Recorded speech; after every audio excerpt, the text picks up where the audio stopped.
नमस्ते। आज हम बात करने वाले हैं भारतीय संविधान के उस हिस्से की जो सिर्फ कानून की किताब में नहीं है, बल्कि हर नागरिक के लिए एक सुरक्षा कवच की तरह है। जी हाँ, हम बात कर रहे हैं हमारे फंडामेंटल राइट्स यानी मौलिक अधिकारों की। जरा एक पल के लिए सोचिए, एक ऐसी दुनिया जहां आपको बोलने की, बराबरी की या अपनी मर्जी से कुछ भी करने की आज़ादी ना हो। कैसा होगा वो जीवन? बहुत मुश्किल है ना?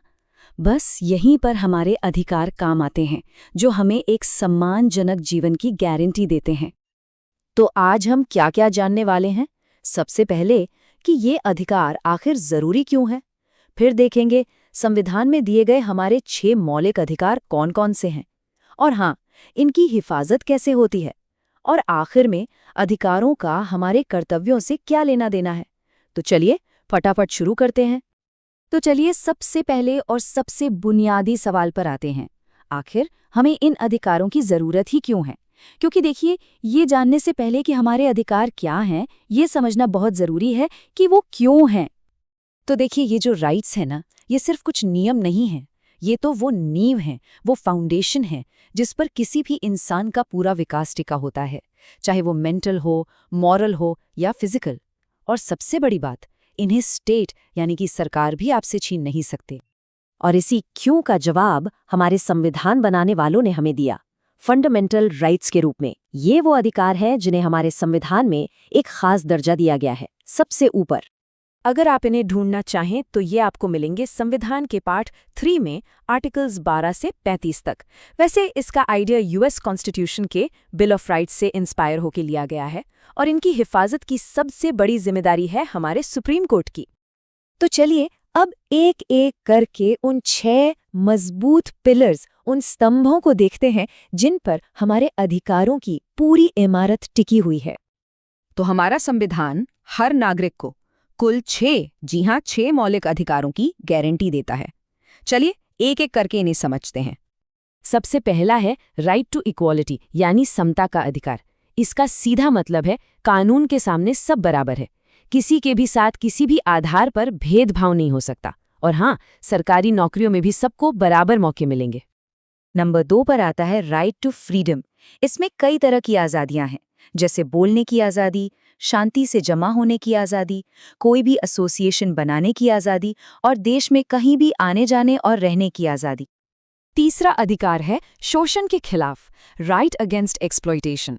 ये बहुत ज़रूरी है। ये ह्यूमन ट्रैफिकिंग, फोर्स्ड लेबर यानी बंधुआ मजदूरी और 14 साल से कम उम्र के बच्चों से खतरनाक जगहों पर काम करवाने पर पूरी तरह से रोक लगाता है। चौथा है right to freedom of religion. मतलब हर इंसान को अपनी पसंद का कोई भी धर्म मानने, उसे फॉलो करने और उसका प्रचार करने की पूरी आज़ादी है। पांचवां अधिकार खास तौर पर माइनॉरिटीज़ के हितों की रक्षा के लिए है। मतलब वो अपनी भाषा, अपनी स्क्रिप्ट, अपने कल्चर को बचा सकते हैं और अपनी पसंद के एजुकेशनल इंस्टीट्यूशंस भी चला सकते हैं। और अब आते हैं छठे और शायद सबसे ज़रूरी अधिकार पर, राइट टू कॉन्स्टिट्यूशनल रेमेडीज़। पता है, डॉक्टर अंबेडकर ने इसे संविधान की आत्मा और दिल कहा था। क्यों? क्योंकि यही वो अधिकार है जो बाकी 5 अधिकारों को असल में लागू करवाता है। ये एक तरह की मास्टर की है। वैसे एक इंटरेस्टिंग फैक्ट बताऊं, शुरू में 7 फंडामेंटल राइट्स थे। इसमें राइट टू प्रॉपर्टी यानी संपत्ति का अधिकार भी शामिल था। लेकिन फिर 1978 में 44th अमेंडमेंट के जरिए इसे फंडामेंटल राइट्स की लिस्ट से हटा दिया गया। अब ये एक लीगल राइट है, आर्टिकल 300A के तहत। तो हमने 6 अधिकार तो जान लिए, पर सवाल ये है कि अगर कोई इन्हें छीनने की कोशिश करे तो यहीं पर आती है हमारी असली सुरक्षा ढाल, जो इन अधिकारों को सिर्फ कागज पर लिखे शब्द नहीं बल्कि एक हकीकत बनाती है। और वो ढाल है आर्टिकल 32। जैसा मैंने पहले भी कहा, डॉक्टर BR अम्बेडकर ने आर्टिकल 32 को संविधान की आत्मा और दिल कहा था। और उन्होंने ऐसा यूं ही नहीं कहा था। सच तो ये है कि इसके बिना बाकी सारे अधिकार बस नाम के रह जाते। तो आर्टिकल 32 है क्या? ये हर नागरिक को दी गई एक जबरदस्त पावर है कि अगर किसी के भी फंडामेंटल राइट्स का उल्लंघन होता है तो वो इंसान सीधा डायरेक्टली सुप्रीम कोर्ट जा सकता है। किसी लोअर कोर्ट में जाने की जरूरत ही नहीं, सीधा देश की सबसे बड़ी अदालत। अब सुप्रीम कोर्ट इन अधिकारों की रक्षा करता कैसे है? वो करता है 5 खास तरह के आदेशों से, जिन्हें रिट्स कहते हैं। पहला है हेबियस कॉर्पस, मतलब अगर किसी को गैर कानूनी तरीके से हिरासत में लिया है तो कोर्ट उसे अपने सामने पेश करने का हुक्म देता है। दूसरा है मैंडेमस, जब कोई पब्लिक ऑफिशियल अपनी ड्यूटी नहीं कर रहा तो कोर्ट उसे काम करने का आदेश देता है। फिर है प्रोहिबिशन, जो निचली अदालत को अपने दायरे से बाहर जाने से रोकता है। चौथा सर्चुरारी, जिससे कोई केस निचली अदालत से ऊपर मंगाया जा सकता है। और आखिर में क्वो वारंटो, जिससे ये पूछा जाता है कि कोई व्यक्ति किस अधिकार से पब्लिक ऑफिस में बैठा है। ठीक है, तो हमने अधिकारों और उनकी सुरक्षा की बात तो कर ली। अब आखिर में ये समझते हैं कि संविधान के पूरे फ्रेमवर्क में ये राइट्स, ड्यूटीज और गवर्नमेंट पॉलिसीज के साथ कैसे फिट बैठते हैं। यहाँ पर फंडामेंटल राइट्स और डायरेक्टिव प्रिंसिपल्स के बीच का फर्क समझना बहुत ज़रूरी है। देखिए, फंडामेंटल राइट्स तो वो हैं जो आपको मिले हुए हैं और आप उन्हें लागू करवाने के लिए कोर्ट जा सकते हैं। दूसरी तरफ डायरेक्टिव प्रिंसिपल्स सरकार के लिए एक तरह की टू डू लिस्ट या मॉरल कंपस है। ये बताते हैं कि सरकार को एक वेलफेयर स्टेट बनाने के लिए क्या करना चाहिए, पर आप उन्हें लागू करवाने के लिए कोर्ट नहीं जा सकते।